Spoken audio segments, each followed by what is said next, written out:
Welcome to the first vlog of 2012. We're shooting part 2 of The Hobbit today. I'm here in Lake Town, but I can't show you anything. I can't show you the amazing set that's over there and the incredible thing that's over there because you're not allowed to see that till 2013. But what we can show you are the continuation of our location adventures. So if you remember from our last exciting episode, we were in Hobbiton. So let's pick it up from where we left off and travel around the rest of New Zealand. So we've just finished our first week on location. So it's goodbye to Hobbiton and hello to our next spot.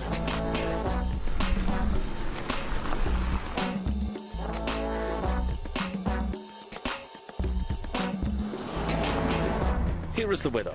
In Pew Pew today, it has, of course, been raining. Yeah, welcome to Denise Bluffs, people. We've brought the weather with us, which is great. We don't have the umbrellas in the movie, by the way, just in case you're wondering. No, obviously the colours clash. What's kind of weird is you're on the sets in the studio and they look so real, but you come out on location, this almost looks fake because you think this can't exist. It's just weird. It's not real, it's a trick. It's a trick. It's a trick, It's mind games. It's mirrors. It's a very nice environment. Some nice stuff up in there. Just going to be a bit lumpy getting stuff around and building stuff on rocks and bits and pieces, but be nice. Good location. I'm just worried about the dinosaurs.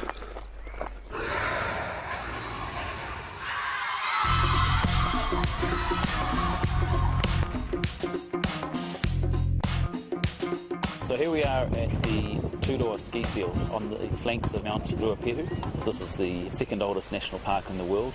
Very ancient vegetation, magnificent colours, magnificent textures, but very fragile.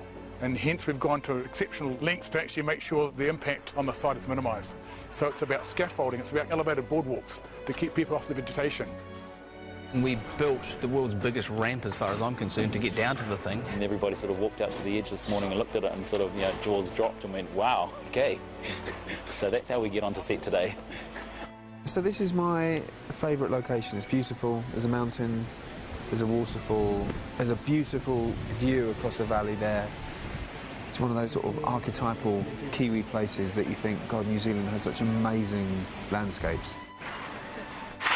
Jesus, it's a bit sad when the grips are going faster than I am and they're carrying everything. Yeah.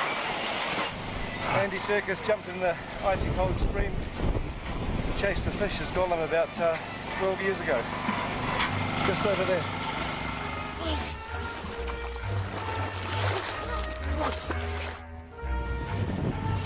So, welcome to first day on location with second unit. I've spent quite a lot of the last few weeks in a chopper because a lot of our stuff was aerial coverage. We'd take off and choose our line and choose the way that we were going to shoot it and how we were going to reveal the landscapes. So we're using the space cam on all the aerial stuff on this show. This particular rig is set up for 3D. There's a chopper behind me, isn't there? The bonuses of being on second unit is that we do a lot of locations that are too tricky or time-consuming for main unit to go to, so a lot of our locations were helicopter-only access, so we got very, very good at loading in and out of choppers.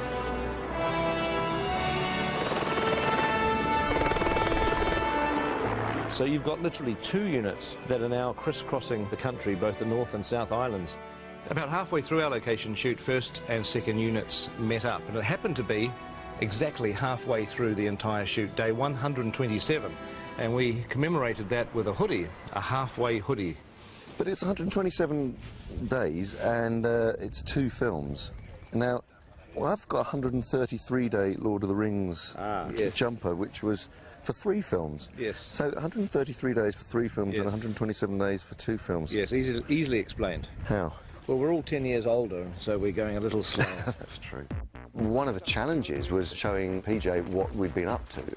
So every day I would then do a kind of an edit of the takes that we'd done and put them together and make some selects, and then that would be sent off to Pete. We are a long way from most of the infrastructure that we know and love, so we've had to rely on satellite technology to do all of our connectivity.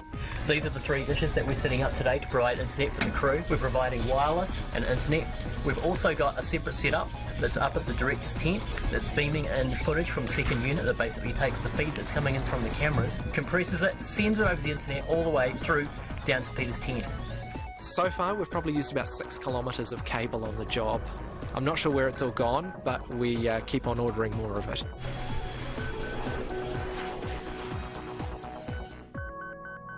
Strathtyre, Central Otago. So this is a location where you can literally shoot 360 degrees every direction. Had some incredible skies, what we'd call close encounters of the third kind skies. And where our skies are a little boring, because we've shot over 3 days, we'll probably replace them with these cool skies. I'd love to do that, get some real mood into it. One of the days of shooting on this location was actually up on the hill at something called the Rock and Pillar Range. If you just look over there, that's that pretty much that distant ridge line between those 2 rocks. That's what they call the Rock and Pillars, where we had to have 10 helicopters ferrying crew, cast and equipment up the mountain. This is Adam Brown's first helicopter ride. Oh my God. Are you so excited? I'm well excited. You should be.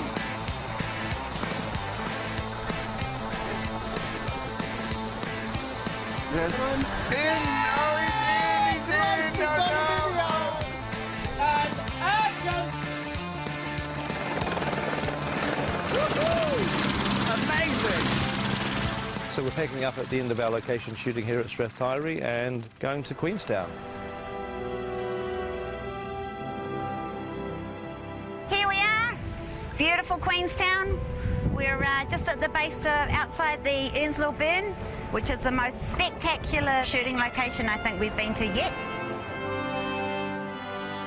We're shortly going to do a rendition of The Hills Are Alive with the Sound of Music, starting with Mark Gabbardy's over there. So he's getting into his Maria position. There he is.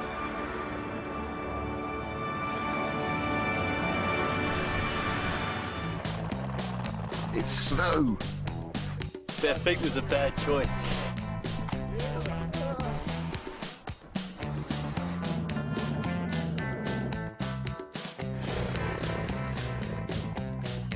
And we've been to Paradise before. That's where we shot a few scenes of The Fellowship of the Ring, mainly, back in 1999.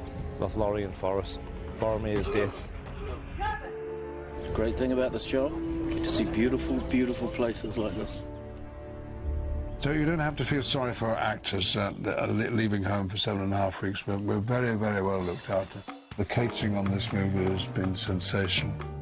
The numbers we were doing on location were between 300 and 400 until we got to Twizel. Then we were doing 570, 580 because we had quite a few extras there as well. We cook 100 at least kilos of meat every day. One of the guys worked out that we'd been through a ton of oranges already. It's Formal Friday today, so we're dressed in suit. It's one of the only ways to be able to, for the crew to know what day of the week it is. Every morning we crank out about 200, 300 coffees. We're heading off to the hills to look after a crew of about 100 people who've all been choppered up into the mountains. It being in the mountains, there's snow around, so it's cold. So obviously in formal dress, sometimes it's not practical. So as you can see here, Andrew has gone from a 3-piece to a 4-piece with the addition of a nice cozy puffer jacket. Because you can't always look good, sometimes you have to be sensible.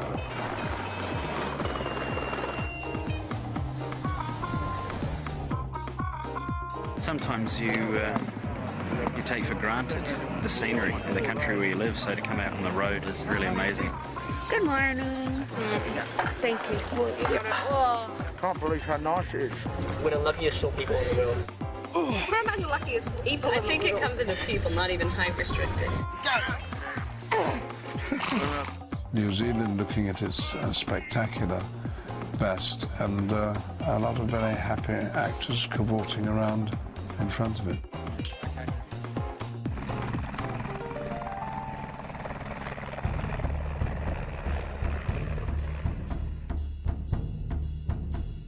Braemar Station was pretty difficult working conditions for the cast and the crew because the tussock and the ground's very uneven. This is Matagauri, a New Zealand native kind of thorn bush, which is everywhere that you ever want to walk.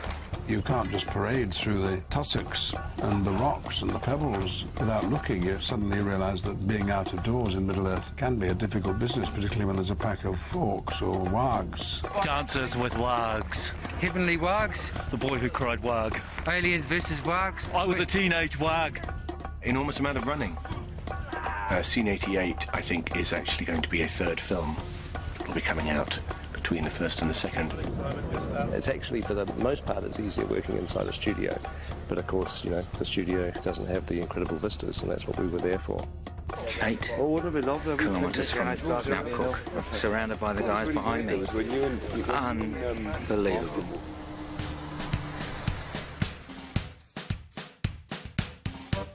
This is the Pelorus Bridge over the Pelorus River where we are shooting today. I think my favourite day on set, unquestionably, was floating down the Pelorus River in barrels. Finally going to put our dwarves in barrels. That looks like fun. I'd do it myself if I wasn't busy doing other things. Oh my God! Today we're swinging over the river. We've got some dwarves coming down in barrels. Keep going, everybody. That's good. Hooray! Yeah! That was way cool, and if they ever make that a ride at any of the Warner Brothers movie worlds, lifetime pass, please.